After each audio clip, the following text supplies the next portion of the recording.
I still got a white car here with the trunk open. I believe I may have some burglars. Need a car to cover in code 10, 3rd and Federal, Grove Alley, to cover 11 Adam, light vehicle there. I'm at the back gate with my gun. And 12 Baker to Ashton, confirm there's a party who was associated with that vehicle that went in this house? I believe this party may be inside this White House on the corner. You checked the back door? Do we know what this guy looks like?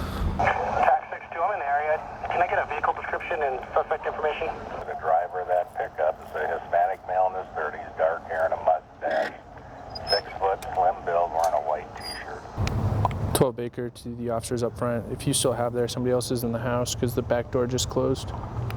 One of our officers noticed 2 suspicious vehicles in an alleyway here. When he pulled up to contact them, one of the vehicles was able to back out of the alley and take off while the other vehicle stayed blocking his path. One party from the vehicle jumped out of it and he saw it run into a residence here. Turns out that the vehicle that was left behind in the alleyway was in fact taken in a carjacking, which is a armed robbery of a motor vehicle at an earlier time. So the potential for this party that we're looking for that took off on foot being armed is pretty real. Who and how the house is cleared will be a determination of the commanding officers on scene, whether or not they feel comfortable with us doing it, and perhaps the K-9 team, or whether they want the SWAT unit to take care of it. 4X20 officers on the perimeter. This suspect posted something on his Twitter account indicating that he was willing to shoot police officers. She's coming. Where's your vehicle, ma'am? Hold on just a second. Where's your vehicle? It's right there. We were able to evacuate the sole occupant of the adjoining duplex without any incident and notify the other neighbors nearby in person who elected to take shelter in their basements. We got enough cars in the area quick enough to form a perimeter around the house. Also, a reverse 911 call went out to the houses in the immediate area to notify them of the incident and request that they shelter in place, which means just get to a safe place in your house in case the incident erupted into gunfire. Our SWAT unit was called out as well as our K-9s. It's a duplex. They're on the other side of the duplex. That's the back door? Yes, sir. Shortly after SWAT's arrival on scene, they were able to make contact with the suspect over a PA, a loudspeaker. I'll let everybody know when we're ready. You guys have access now? Ezekiel, we know you're in there. You need to come out of the house. We don't want anybody hurt. We want you to come out of the house, listen to the officers, follow their directions, and come out of the house now. Tell me when. We don't want anyone hurt. We want you to come out of the house, follow the officers' directions, do what they tell you, and come out of the house now. Ezekiel, you need to come out of the house now.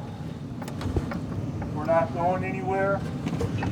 Hey, You need to come out of the house now. Get your hands up. Stop the phone. Got it, Mark? Yeah. Okay. Step out on the porch. Keep your hands where I can see him. Stop. Stop. The suspect inside the unit did come out and give himself up. Okay, are you by yourself in there? Huh? It turns out that the vehicle that was left in the alleyway was Hands up. taken in a carjacking, which is a robbery of a person for their vehicle. So it's a violent crime against a person. You got the house, Chris? Yeah, I got the house. Walk over to me. What? Walk over to me. Just slowly. Keep your hands up, dude. After the party came out and gave himself up, the house was cleared to ensure that there was nobody else hiding inside. Currently, there's officers sitting on the house to ensure nobody comes in or goes out, and there are detectives writing a warrant for the house to go in and collect any evidence that may have been left inside by the suspect. I heard one of the detectives there early on in this call that the suspect in this particular carjacking had communicated via Twitter that he was looking to have a shootout with police. So ultimately, everything fell into place. Everybody did their respective roles with regards to getting on scene and locking down the perimeter, holding it until Metro came in and relieved the inner perimeter, holding an outer perimeter, because everybody did the right thing and and took the individual roles that needed to be taken. The good guys won today. We got the bad guy off the streets.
He was able to get it out over the air, and we got enough cars in the area quick enough to form a perimeter around the house and contain the incident.